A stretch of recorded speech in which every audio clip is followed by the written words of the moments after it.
안녕하세요, 노아입니다. 자, 오늘 말씀드릴 부분은 SAT, ACT 그리고 GRE 등 입시 시험을 가지고 볼 때 토플 먼저 봐야 될까, 이런 입시 시험을 먼저 봐야 될까를 가지고 말씀드리도록 하겠습니다. 네, 처음부터 그냥 결론부터 말씀드리도록 하겠습니다.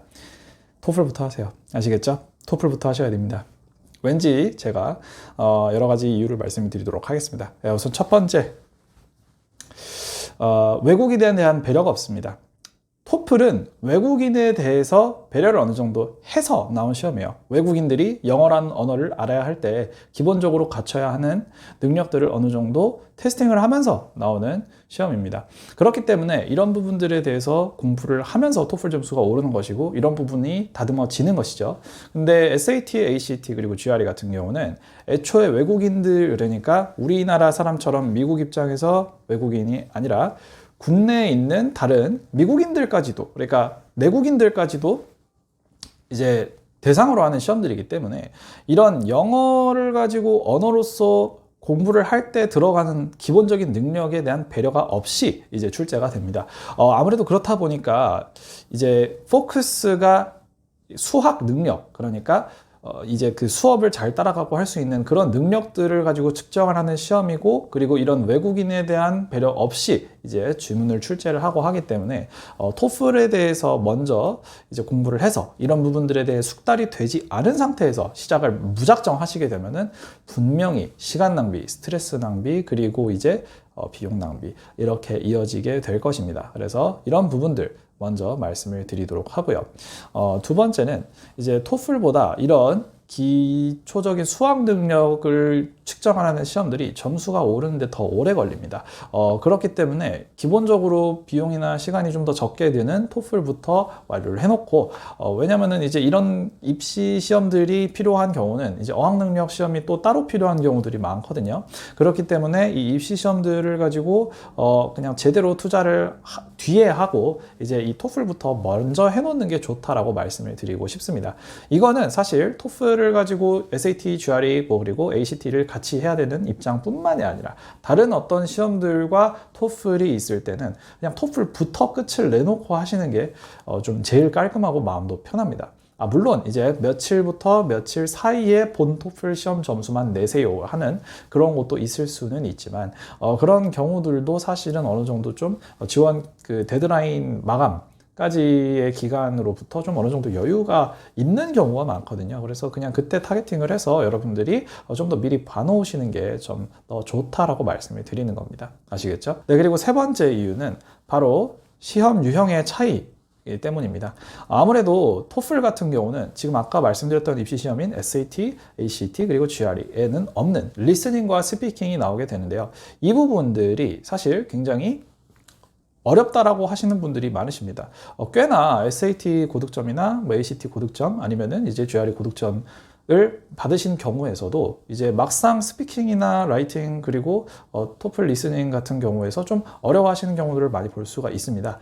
이런 부분들이 이제 아무래도 나중에 막상 새롭게 다가오다 보니까 약간 복병 느낌으로 이제 좀 당황을 하시고 실제로 이제 적응을 좀 많이 못 하셔서 이 입시 시험에 너무 힘을 많이 뺀 나머지 이 영어 시험에도 이제 좀 진득하게 점수 상승까지 가지를 못하는 경우들을 많이 보게 됩니다. 생각보다. 그렇기 때문에 이 부분에서 좀 이제 굉장히 나중에 괜히 놀라지 마시고 그냥 처음부터 이것부터 끝을 내놓으시고 그 좀 더 포괄적인 언어 범위에서 사실 이제 리딩, 라이팅만 나오게 되는 다른 시험들을 보시면은 좀 더 좋다라고 말씀을 드리도록 하겠습니다. 그래서 이런 이유들이 또 있다라고 좀 말씀드릴 수 있겠고, 그래서 오늘은 이제 입시 시험보다는 토플을 먼저 보셔야 하는 이유에 대해서 말씀을 드렸습니다.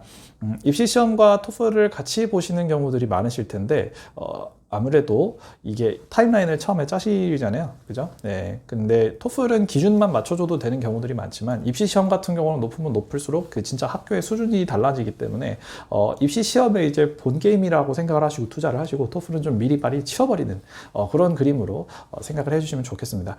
토플이 기본적으로 그럼 어느 정도 나와야 이제 입시 시험에 좀 투자를 해도 되느냐? 제 기준입니다. 제 기준으로는 대체로 90점입니다. 토플 기준으로 90점 이상이 최소 나와줘야 그 다음에 이 성과를 좀 낼 수가 있습니다. 그것도 안 되는데, 그러니까 기초적인 문법이나 기초적인 인과관계에 대한 이해, 기초적인 리딩 리스닝이 안 되는 상황에서 이제 SAT, ACT, GRE를 시작을 하시게 되면 그냥 드립다, 뭐 고1 때부터, 고2 때부터 아니면은 이제 그냥 드립다, 여러분들이 아무 그 토플 경험도 없는데 그냥 GRE부터 시작을 하신다. 이거는 정말 처음부터 바로 튕겨나갑니다. 약간 이런 느낌이에요. 초급, 중급 수영도 안 해봤는데 그냥 바다에 빠뜨리는 거랑 똑같습니다. 그러면 아무래도 허우적거리고 괜히 노력은 들이는데 기초가 쌓여있지 않은 상태에서 노력을 하다 보니 괜히 힘들어지고 심적으로 부담되고 튕겨나갑니다. 아시겠죠? 그래서 제가 말씀을 드린 부분 잘 좀 알아주셨으면 좋겠고요. 토플은 90점 이상 좀 맞고 그 다음에 뭘 시작을 하자라는 겁니다. 물론 이제 목표치가 좀 다를 수가 있어요. 그럴 때는 이제 뭐 그거에 대한 살짝 조정은 있을 수 있습니다. 뭐 예를 들어서 뭐 SAT가 뭐 그렇게 높게 필요하지가 않다거나 GRE도 뭐 그렇게 높게 필요하지가 않다거나 하는 경우들이 있겠죠. 뭐 아니면 수학이 좀 높으면 된다라든지 뭐 이럴 수도 있는데 제가 생각을 했을 때는 그냥 90점 정도가 좀 어떻게 보면 기준선이 되는 것 같습니다. 90점 정도 되면은 이제 기초적인 해석은 다 할 수 있는 부분이 있거든요. 그래서 이제 기초적인 해석과 이제 기본적인 인과관계에 대한 이해는 좀 있는 상태이기 때문에 기본적인 90점. 100점까지는 좀 90점에서 100점 사이가 조금 올리기가 힘들어지기 시작하는 구간이에요. 물론 그 이상은 더 어렵고. 그래서 그 부분에 대해서 좀 말씀을 드렸습니다. 네, 도움이 되셨다면 구독과 좋아요 부탁드리고요. 오늘은 여기까지 말씀드리고 인사드리겠습니다. 감사합니다.